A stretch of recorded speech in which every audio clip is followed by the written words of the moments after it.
Oh yeah, oh yeah, oh yeah, no one like, oh yeah, one like, oh yeah, no one like, oh yeah, no one. Hello everyone, and welcome again to another installment of Unveiling Africa, one beautiful face at a time. I promise that I'll bring to you the very best of Africa, and not just one part of Africa, but all over Africa. So today, I have a lovely, soulful songbird in my midst. Her name is Muriel Mwamba. She's from Zambia. Zambia is in the southern part of Africa, and we'll learn a little bit more about those people who make up this great continent called Africa. So welcome, Muriel. Thanks for coming. No, thank you for inviting me. You're so happy welcome. to be here, yes. You're so welcome. I'm so glad to have you in my presence. The first time a friend of mine told me about you, I quickly ran to the internet and tried to download your songs and listen to the previews. And whoa, what a voice you've got. Oh, thank you Tell so me much. more about this wonderful person.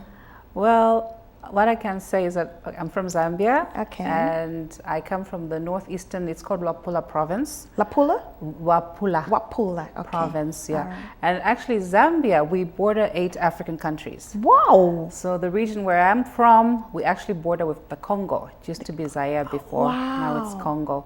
And there's certain parts which are just like 3-minute walk from, Zambia to Congo. Right. Yeah, I didn't even know that. I didn't know Zambia was, I know it's a landlocked country. we're landlocked. Yes. So how do you feel about that? I mean, because I come from a country with a coastline. Exactly, And I yeah. actually on the coastline because my husband comes from that part of the country. Mm-hmm. And I feel this breeze, this freedom, when you get down to the coast. So how do you feel being in a landlocked country, bordering 8 countries? Imagine. Well, you know what? Because I haven't traveled to other countries in Africa which are by the coast, and I would love to do that. Yeah. Because now I'm getting to love seafood. Because our food is a bit limited because we have lakes, rivers, but no ocean or sea, Right. Yes. What countries are these that border besides Congo, the Zaire? There Zaire is now? Namibia, Wow. Angola, Malawi, Zimbabwe, Wow. Tanzania, and Botswana, and there's one more I'm missing. I think 2 more. There are 8. Wow, that's Yeah, interesting. right. Interesting country. So tell me about Zambia. The capital is Lusaka. It's Lusaka. And what's the country like? I mean, it's the cities. What are the cities like? It's developing. Okay. I mean, it's just growing leaps and bounds. It's there's so much traffic now. Wow. Yeah, it's very nice, very cosmopolitan. Like most African countries, cities. Right. We have people from all over the world, so we grow up, mixed with people like that. So you get to learn more about people. Wow. Yeah. Now tell me, I know you're a wonderful soul songstress. So tell me how you became or started this journey, this creation of Music. yours. Yeah. Well, it was a little bit tough in the beginning because, coming from an African culture, Yeah. music is part of our Lifestyle. fabric. Yeah. Lifestyle, yeah. We just sing songs when the weddings, funerals, when we're playing. So we consider it as part of our culture and so on. It's not something that you step into to do music. That's true too. That's Yeah, true. so what really happened is that when I was in high school, my mom would ask me, what do you want to do? I said, I want to sing. She says, okay, you can sing, but first I want you to go to university, which is what we all, I heard are supposed that too. to do. That's the African family. Exactly, because education is the most key. important thing, and it's the key to everything. So what happened is that I was going to do that. I was actually supposed to go to a college. I was attending Alliance Française because I wanted to do French. Oh. But then I was also doing singing on the side. And then the music just Took over. took over, yes. And you studied this in Zambia? In Zambia. In Lusaka? In Lusaka. Yeah. Yes. And so when you started singing, did you sing at clubs, parties, or where did you start off? In church? Some people in America start off in church. A little bit, but mostly, I was very lucky. I started singing at a 5-star hotel. Wow. But it wasn't easy getting it. It took like 6 months. I had to I was on trial. Then, you know, because they maintained standards, it was managed by a British company. So it was really like they were very strict. They had these little cards that people sign. What do you think of the service? What do you think of the food? What do you think of the singer? Singer, yeah. And then they had bad, fair, or good. So it was only after they had, you know, they counted and they noticed, that was after a month or two. That's when they said, okay, she's good, so we can hire her. And that's how I got my first engagement. Wow. And I was very lucky because the band there were really good. Yeah, they were Zambians, but they could play all kinds of music. They could play jazz, they played African. But at that hotel, I only did covers, mostly covers, because the What clientele. do you call covers? Covers are songs that have been recorded and sung by artists like, say, Ella Fitzgerald, Dana Ross, Whitney Houston, Barbra Streisand, Muriel Mwamba. So, because the clientele was mostly from abroad. Okay. So they had to listen to something that they were was familiar with. Exactly. And then I would slip in a few, you know, like 1 or 2 Zambian songs, and I would do Muriel Mwamba as well, whom they totally loved. So, yeah, I love her too. Yeah. And I love your rendition of Malaika. Thank you. That was really good. Yeah. Did you ever meet her? Did you try to meet her? Unfortunately, no. Yeah. But I did meet people who knew her, worked with her, and they always used to have a lot of praise for me because they would compare me to her and they said, yeah, you're going to go somewhere. Yes, you know? you will go somewhere. Yeah, so I was happy about that. So what was one of your first songs, the first African song? I used to record from her or perform from her, or just my song. Your own song, yeah. Oh, it's Kalulu, actually. Okay. It was and what does that mean? Kalulu means rabbit. Rabbit. Yeah. Why would you want to rabbit. sing about a rabbit? Well, the song was, the lyrics were, you know, part tradition, and then the melody I had, you know, I composed. And it's because it's just like a playful song. Okay. Yeah, because, you know, and because, okay, it's about the rabbit because we have, you know, stories that tell back home, like in the villages. Yes. Oh, love those and stories. they're based on animals. Yes. And The tortoise was always in the story. Yes. Because Yes. when you get in trouble back home, they'll say, you're a tortoise because you're always in trouble. You're always in trouble. stories. Exactly. Yeah. So it's like he's supposed to be the cleverest animal in the jungle. Yes. He's always outwitting outwitting everybody else. So there's this song about Kalulu, you know. So that's one that I put out, and that was like a top 10 hit for me in Zambia. That's great. Yeah. Now I know you're an award winner. And what did you win? What award was this? This was Best Female Vocalist. Wow. Yeah. Well, I was at the hotel again. I was voted for by my peers, which was is really the best way to judge your good. Yes, and I was really touched. And at that time, because I was very, very young, it didn't mean anything. I didn't understand it, you know, until much later. I said, oh, this is something, you know. Yeah, and I won an award for being the most active artist performing all around, you know, while I was there. So So you became a household name.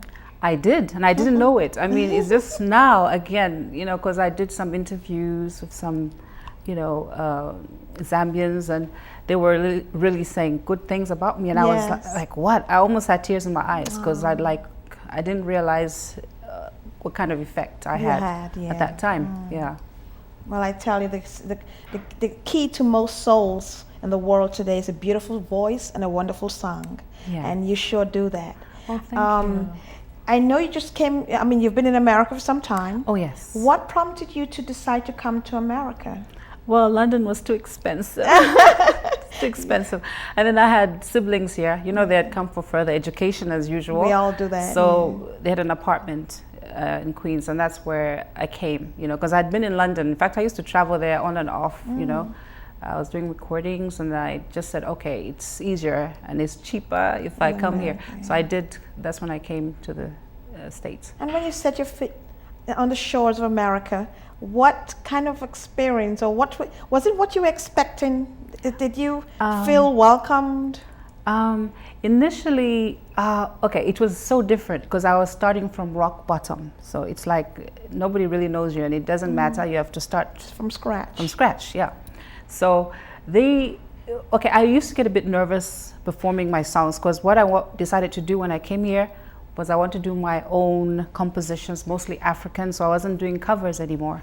Because covers, they're good, and that was how they determined that I could sing, because I could sing Those jazz, I yeah. could sing, you know, all kinds of styles. So when I came here, I said, okay, let me start doing my African stuff. And I was surprised they did like it. I mean, there was one time we were singing for a private party at the Pierre Hotel in Midtown Manhattan. Wow, yeah. And I was saying, wow, are they gonna like this? Because they're all African songs. Yeah. And one guy went like this. So I said, okay. They're loving yeah, it. Yeah, that's good. They yeah. love us Africans. Oh yeah, they love Africanness. Oh yes, they love. Oh, you know, they really do. So. Well, in good. effect, we're all Africans. Yes. So what's not to love about that? I'm telling you. Yeah. So, you are often referred to in Zambia as a soulful songbird, and I know you do write songs. Yes. What inspires you to write your songs? I know the first one you just said, I'm sorry to cut you, you said it was a playful song about animals. What else inspires you? Because I do know some of your songs, some of them are sacred drums, like and many other things. Right. So tell me. Sometimes it's just what happens, because you know, music is a reflection of what's happening around you in the community and so on. So normally I don't really like say, oh, I listen and I say, this is what's going on here. Let me do this. No, it's just something that comes from within me. And I get melodies like that. Sometimes it would just be playing in my head. And I'll say, I've never heard that tune before, but I'll be listening. And I said, I've got to put it down. And sometimes if I have a little recorder, because I'm not trained as a musician, so I'll record it so I don't forget it. And then I'll structure it. When I have time, I sit down. Then I'll put lyrics to it. So sometimes it just come in my dream, you know, melody will come in my dream, and that's when it's passionate. Yes, you know? yes, it's from within, like you said. Yes, yes, it's from within. That's interesting. Yeah. Well, I loved your beautiful rendition of the great Miriam Makeba, the Malaika song. Thank you. Did you sing any more of her songs? Did you sing Pata Pata? Yes, I do Pata Pata. We have, when I do live shows, we have a new arrangement for it, and it's really funky, it's nice. And I've also done this song. It was originally written by Franco. I don't know if you can remember him. He is from Congo. He passed away. He's one of the greatest musicians. Really? Coming from what the was his Congo. name again? Franco. Franco. Okay. Yes. And there's this song that he wrote. It's called Liwa Wechi. And she did that one. And for me, I've recorded that one as well. It's not out yet. It's like a tribute to her. So we just used drums for it. You know, it's a beautiful song. Yeah, it's like a lament, you know. Yeah. So now in the States, do you have a following? I mean, do you have and do you have people who back you up, like a band, or do you, when you go out to do your gigs, how do you do that? Do you get invitations to come? Well, at the moment, I'm like starting afresh again, because there was a time when things were picking up and then it slowed down. So I had to, you know, I left New York for some time. So we are sort of restarting. And I do have musicians I work with, and there's 2 or 3 that I've worked with for the longest time, and they're very professional, very, very good musicians. But I've got, recently, like I did a gig in Manhattan. I just got, there's a Cuban keyboard player I'm working with, and a drummer from Greece, and they're really excellent. Yeah, sounds so eclectic, we're nice. trying to get back together again, because I wanted to concentrate on the recordings, because I was doing that on my own. I was co-producing. I have a co-producer who's based in the UK. So we started, and I said, let me concentrate on this, because it's a lot of work, you know. Because I write the songs, get the musicians together, and get, you know, something done. So now we're trying to start, you know, get gigs and, you know, start afresh. So when is your new CD coming out?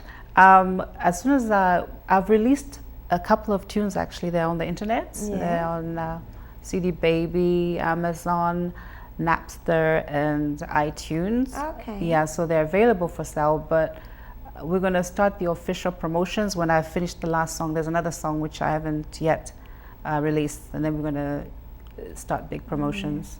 People think, and especially back home in our continent, that singing is easy. You know, anyone can step up and sing. Little do they know, it's a lot of work. Just like what I do, they think, you know, everyone says, oh, I could do that. I could go sit down in front of the TV and talk. But I tell you, I had to grow in this business because it's not easy, you know, to coordinate, to, you know, the eye and mouth and everything coordination, you know, and knowing what to ask, when to ask, how to ask, So I can imagine, just performing and singing and doing this, and there are no textbooks. No, there isn't. There's nothing to tell you. So how would you advise a young girl from Africa who comes here today and going about this business? Wow, you know what? You got to have a lot of discipline, focus, and trust in yourself, because they're going to try to change you. That's true. They will say you should do this, you should do that. I mean, the brief times, well, they weren't brief, but the times that I spent in London, go back to Lusaka, go back to London, they wanted to, you have to change your name to an, English name, blah, blah, blah. It was like, that's not you. So you have to keep yourself, first of all. And you have to find the right people to work with. That's important. Very difficult. Yes. That people really want to see you succeed. Because there can be a lot of jealousy and a lot of, I can imagine. people. Wow. So the best thing is to believe in what you're doing. And I think it's just good. Keep going. Yes. And I think it's good to have, God as an anchor in your life. Because he will direct you. Direct you. Yes. I'm glad you said that word. Because that's the ultimate. That's the ultimate man. Yeah, you have to. Okay. What's your favorite African food? I always ask this of my guests, so that we can share African foods and culture and all to the world. I always ask them, "What's your African food?" I love it's. We call it Chibwabwa in my language. Chibwabwa. Okay. It's pumpkin leaves when it's young. When the leaves are, and they are cooked with tomatoes, onions, and there's this. It's a little vegetable, but I don't know how to say it in English. It's called impwa. Impwa, okay. We're learning stuff today. And I love chilies, to make it hot and spicy. Make it hot and spicy, Yeah, and that's my favorite. That's the African secret. Exactly. I mean, I used to love cabbage, when I was younger. I'll tell you something. I'm sorry to jumping again. But when I was in school in England, I had friends from Zambia, and that was where I learned how to eat a lot of cabbage. So everything goes with cabbage. Exactly. I love cabbage. I love it so much. They made me fall in love with it. Yeah. But Chibwabwa is, for me, number one now. Vegetable. Wow. Yeah. And it's healthy. Sounds healthy. Very, very healthy. Very good. Do you get a lot of Zambian food or main ingredients in America here? Yes, because now there's quite a lot of Zambians. I mean, when I came in the early 90s, there weren't so many. It was like a handful, but there are quite a lot that have come in. And I hear in Connecticut there's a shop where you can buy Zambian food. Wow. Yeah, it's like, in Brooklyn, because I'm living in Brooklyn, there's a lot of Nigerian and Senegalese restaurants and markets, you can get food. Yeah. Do you miss home? Very much. I know. It's my heartbeat. Most Africans miss home. Yeah, I do miss Africa. Yeah. But we're here to explore and then go realize back home. Our dreams. Yes, because it's the only place in the world actually where you get the opportunity to do so. You can make your dreams reality. Right. Yeah. Right. Good. I also ask this question of my guests. I know you come from Zambia. There are several countries in Africa. In fact, I think about 56 countries, if I remember, and 7 or 8 islands. Right. My dream one day is to visit each and every one, politically, if they're politically okay, because I know there's a lot of upheavals in some of these countries. So we've got to watch how we go. Exactly. But that is my dream. Right. So if you had an invitation today and say some rich millionaire comes along and says, Muriel, what other countries in Africa would you like to go to? What countries would you? What other countries? I'll just limit it to 2 today. Okay. Besides Zambia, because of course, because we're landlocked. I would love to go to Senegal. Oh. Yeah, because of the history behind it, and just it's one of the countries I love to visit. Wow. And also Tunisia, because it's North Africa, and we're all the way down southern. Exactly. Yeah, and I haven't been up, north. So I would love to go and see how it's like there. Yeah. That's different. Because many people say the same countries over and over again, and I was hoping someone would say something different. Yeah. So that, we get to share Africa with the rest of the world, Right. So you would like to go to Tunisia and Senegal. Yeah. Interesting. Now, do you, I'm sure you're used to it in Nollywood movies. Do you have a lot of following too in Zambia? Because I know sure here in there America is. There we must be, do. because my sister loves those movies. I have a sister in Atlanta. She Yeah. watches them every Saturday night religiously. You know, it's, Wow. the stories are fascinating. Very. Very, because I think they're reflecting what happens In those parts, yeah. Yeah, no, they're very I good. think that's why a lot of people fall in love with it. The stories are totally original. They're just amazing. Yeah. Now, as a musician, you always send a message. You have the platform to share your passion to the rest of the world, especially when it comes to political, inconsistencies and things that really affect the masses. As a musician from Zambia in Africa, how would you use that platform to help and inspire other women in Africa and here possibly in the diaspora? How would you go about that? Through your music, hopefully. Yeah. Well, I think lyrics are important, and a good melody so that they can remember. And just writing, I don't know, because what it is I feel we all have something that we have to put out or to help each other and to gain an understanding of why we're here on this planet. Right. Spiritually, for me, like what I love to do, because what I've experienced and I've been through, and I've learned that God is the Ultimate. He's the ultimate. And I think it's good to put something out there that can glorify His name and people learn more about Him through what we do. Okay. Yeah, I wouldn't try to be a role model because I'm not perfect, but I just know that He's an ingredient that everybody needs in their life. Okay. Yeah, to lead just a better, more meaningful Life. Yeah. I like that. Well put. Because oftentimes people forget there's some creator, some supreme being up there or out there, and they think they're their own gods or their own designer for their own lives. But if you have God in you, I'm sure a lot of things will be eliminated, like hatred and envy and evil and jealousy, and uplift and inspire others to be the very best that they are. Because that's one of my goals. I do this because I want to uplift and inspire and showcase to the world what it is to be African, and of African origins. Because we're not just talking about Africans in Africa, but other Africans who've spread all over the world. Exactly. And to tell the world, we are truly all Africans. We are. We all aspire and inspire, and wish for the same goals and dreams. So by doing this in a positive light, I hope that people will be enamored and be, interested in the continent of Africa, more so than ever. Right. After all is said and done, Muriel, what's important to you? I think God again. It's important, and just to,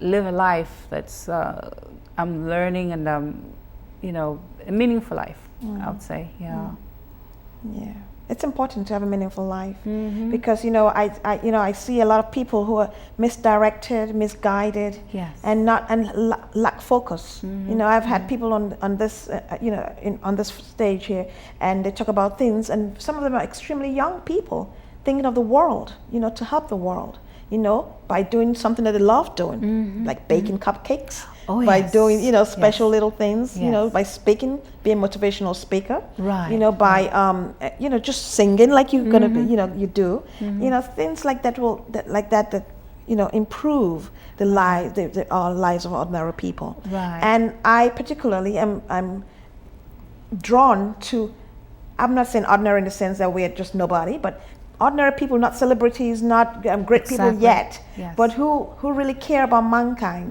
and want to show and share and and elevate them, to stardom, So with that being said and done, what is there in the future for a soulful songstress like you? Well, anything special? Yeah, well, I'm hoping to do more shows. I haven't confirmed any dates yet. There's some dates, so we're preparing for that as soon as I finish the song that we're working on right now. You know how it is, sometimes you expect it's going to happen this week and there's some delays, so Yeah. So how long has this been in the works?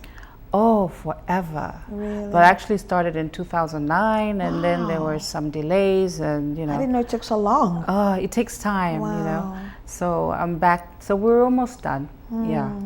So I'm And happy now, about so that. you're going to go all over the country of America and the United States? Yes. And are you going to go into Africa at all? Oh, or- I will. Yes, Okay, yes, okay. yes. As Yeah. soon as I get everything together, because I do need to work with people. Like right now, I'm doing everything on my own. Your own, yeah. So I'm trying to find people I can work with, so we can have a strategy and plan of what we're going to do, promoting their songs and touring as well. Yeah. So when you have a gig, what happens? What happens? Because we see you now as a celebrity. You're out on stage, belting all these lyrics and everything, and then back behind the backstage. How do you, unravel? How do you relax? Well, I'm always very nervous, and Everybody before is. going on, sometimes I have a little bit, just relax me a bit. So, yeah, it's busy, Do you have a lot of people? Sometimes. Yeah. Sometimes it's not too good, but most times it's pretty good. It's how they come out, when I'm performing and they have smiles in their eyes, they're smiling, and it makes me feel good because it makes me smile back. There's a lot of energy. Yeah. Yeah, but I always see them when they're looking up, there's that smile on their face. And that makes motivates me happy. you. Yeah, regardless of whether the place is full or not, it's the spirit that's... that connects. Yes. So that's very good. That's interesting. Yeah. It's so nice to know a songstress and know their life and their lifestyle. Yeah. Oh, that's good. Well, it's been a wonderful experience here with you, Muriel, and I welcome you back. I really enjoy, talking to different kind of people, who do different things for mankind, for themselves, for the world, and bring some fun and happiness to it. And people think Africa is some black or dark continent. Yes. And we're not doing much. Yes. But I want to show the world that we are people too, and we aspire for lovely things and great things that they all do. Yes. Thank you again for coming. No, it's always nice to have a wonderful lady, a wonderful person come here and give us a lot to do. But I thank you again, Muriel, for coming. Thank you so much it's for always having me. It's always nice to have great friends come back to the show. So come back, okay? I will. Thank you. And I want to tell my guests, my audience, that we are still out there all over the 5 boroughs. We're coming to one station next to you, one beautiful face at a time. It's always a pleasure to have you. And thank you so much for viewing my show. I hope you'll get a lot out of this from Unveiling Africa. Africa, one big sweet continent. Always pleasing, always welcoming, always fun to have around. Thank you so much. And I hope you'll come back again. I will. Yeah, thank you so much.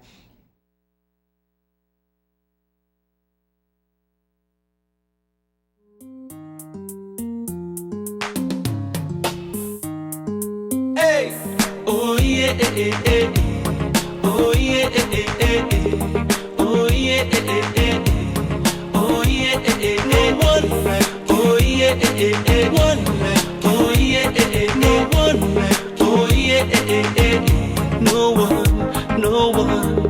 Hello, how you doing? My angel, my one and only, the only one that I'm missing. Where they bring me joy and blessings, you know that I love you, and I can't wait to say I do. But before we walk down the aisle, I just wanna let you know that you're the finest. May you be the finest being I've seen. You're the brightest. The way you the shine, the bling like me. You're the highest. When it comes to rating, you're the lead. My princess, my only one lover.